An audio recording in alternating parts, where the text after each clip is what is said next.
আপনার যে গায়ের গন্ধ না, সেটা একদম আমার প্রিয় মানুষের গায়ের গন্ধের মতন।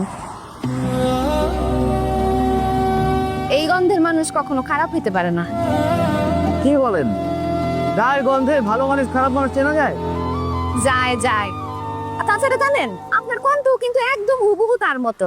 আমি তো প্রথমে আপনার কণ্ঠ শুনে চমকাই গেছিলাম, পরে ভাবলাম একই রকম দেখতে কত মানুষ পাওয়া যায়, একই রকম কণ্ঠের মানুষ তো থাকতেই পারে। তাছাড়া আমার প্রিয় মানুষ সে দুবাই থাকে, সে তার ঢাকা থাকে না, হ্যাঁ নাইব কইতে। চলেন, কিছুক্ষণ হাঁটতে হবে, সামনে পাম্প আছে।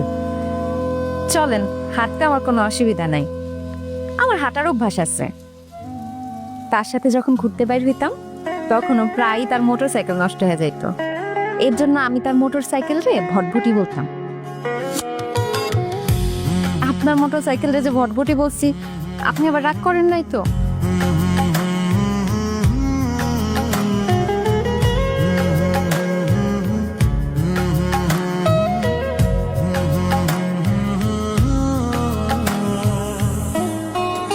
আল্লাহ রাস্তায় গেছে দিয়া যান বাজান, আল্লাহ রাস্তায় গেছে দিয়া যান।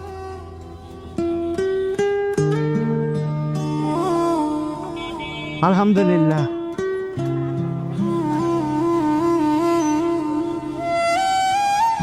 মুরব্বী, এই যে এই টাকা যেটি আছে সব রাখেন। এত টাকা বাজান, এই সব টাকা আমারে দিলেন? আপনি রাখেন, আপনি কামে লাগবো। আমি তো বিদেশ চলে যাইতেছি, বাংলা টাকাতে কি করুম? ওই যে এয়ারপোর্ট, এয়ারপোর্টে ঢুকুম আর ফ্লাইটে উঠুম সোজা দুবাই। দুবাইতে যাই 2 হাতে দিরহাম কামামু। একদিন আমি কয় টাকা জানেন? 34 টাকা। আপনি আমার লিখে দোয়া করে দেন একটু। হ্যাঁ বাজান, আল্লাহ আপনার মঙ্গল করুন, ভালোভাবে পৌঁছে দোয়া করে।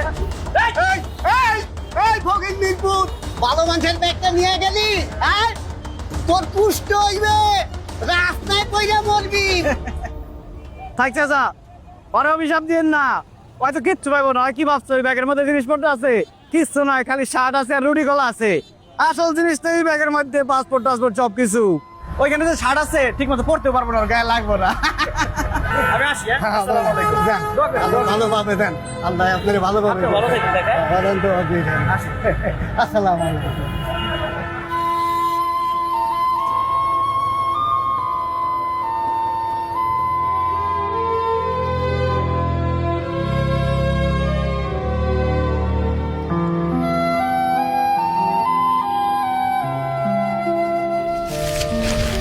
এই যে রেইনকোটটা।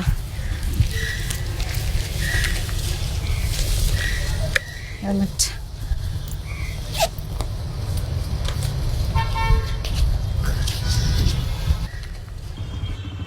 $200 কি কম হয়ে যেতেছে?